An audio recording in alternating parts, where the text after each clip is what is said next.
Hello guys, ako nga pala si Kenneth at mahilig ako mag-basketball. Nung bata pa ako, mga 12 years old, nagsimula ako mag-basketball.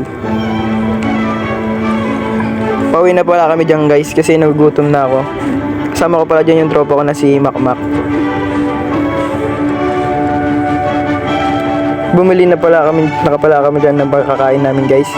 Isang pasit canton lang guys. Ika muna dyan guys. At nakauwi na pala ako. Tingnan ko sa rep namin kung mayroon pang maluluto. At may nakita akong hotdog guys. 2 piraso.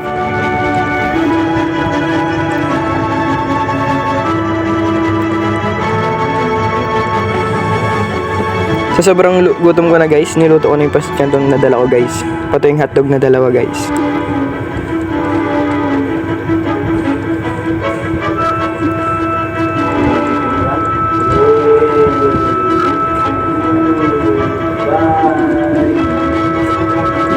At naluto ka na pala guys, first bite.